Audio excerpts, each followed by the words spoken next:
Hey, what's up, everybody? Tim Albrecht here, and welcome to this week's episode of the Ask a YFP CFP segment of the Your Financial Pharmacist podcast, where we feature questions from you, the YFP community, to be answered by one of YFP Planning's fee-only certified financial planners.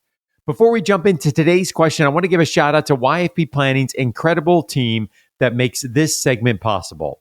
YFP Planning offers fee-only comprehensive financial planning services that are customized to the pharmacy professional.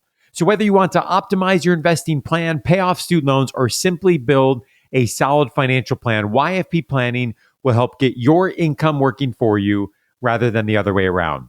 You can learn more by visiting yfpplanning.com. Again, that's yfpplanning.com. Okay, this week's question comes from a member of the YFP Facebook group. And the question is, I have a question about my Roth IRA. I've opened an account several years ago and have been contributing to it every year. This year in 2022, I will be above the income cap. Does that mean I'm not allowed to contribute to that account anymore? Should I open a traditional IRA instead? Tim Baker, what are your thoughts?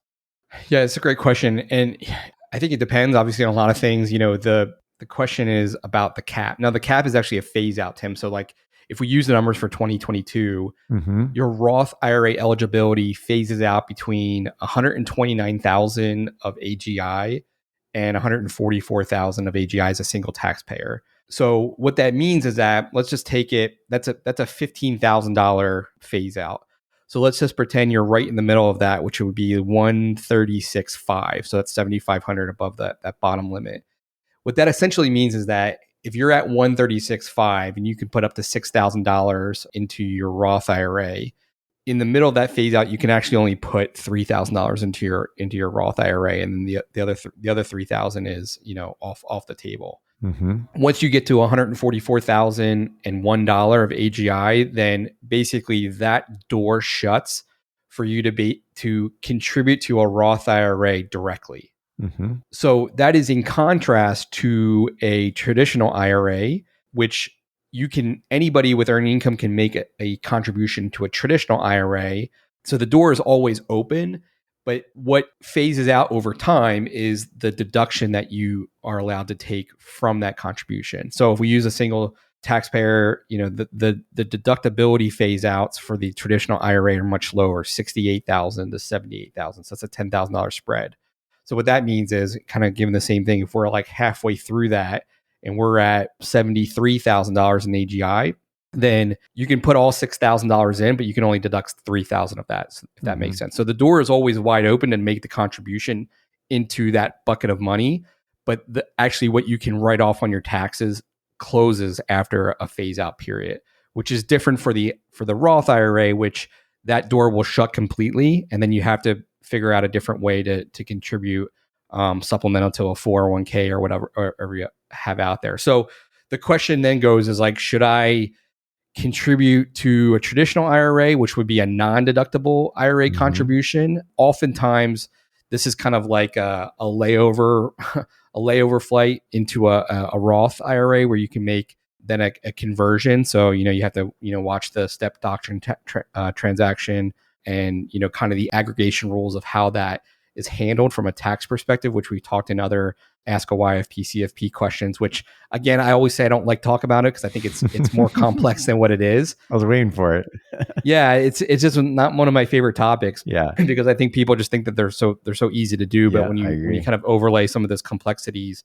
So the answer to the question is yes, it would definitely be something I would consider, but I would also want to make sure that it does make sense. Looking at other buckets, whether it's an HSA, whether it's a 401k, a 457, depending on what that looks like, of traditional Roth. Those are all things that I would put into play. For a lot of people that we work with, sometimes it doesn't make sense to do it from an IRA. Sometimes it actually does make sense to look at it like a brokerage account if they're trying to save for more near term retirement age, i.e. before age 59 and a half. So I think there's a lot of things at play here. I think one of the things that is often not brought up is kind of the commingling of a traditional IRA contribution, that is deductible and one that is not deductible, and how what forms you should be filing from a tax perspective. Form 8606 that kind of tracks those after tax contributions, to a non-deductible IRA. So there's just a lot of complexity there.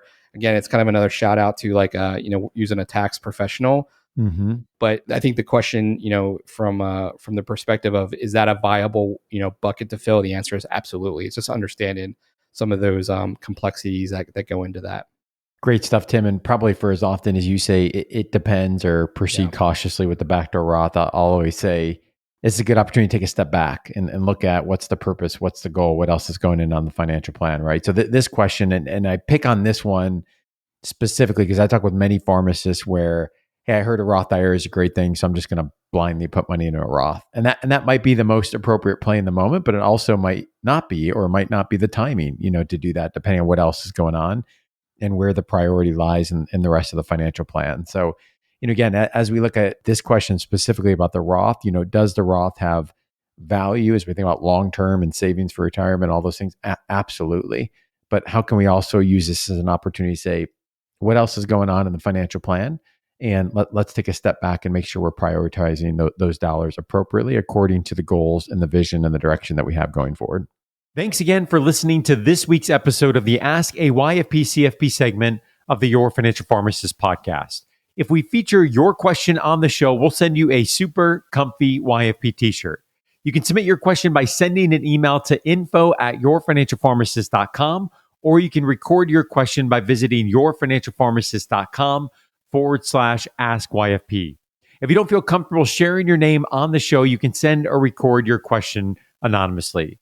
As we conclude this week's Ask a YFP CFP episode, an important reminder that the content in this podcast is provided to you for your informational purposes only and is not intended to provide and should not be relied on for investment or any other advice. Information in the podcast and corresponding materials should not be construed as a solicitation or offer to buy or sell any investment or related financial products. We urge listeners to consult with a financial advisor with respect to any investment. Furthermore, the information contained in our archived newsletters, blog posts, and podcasts is not updated and may not be accurate at the time you listen to it on this show.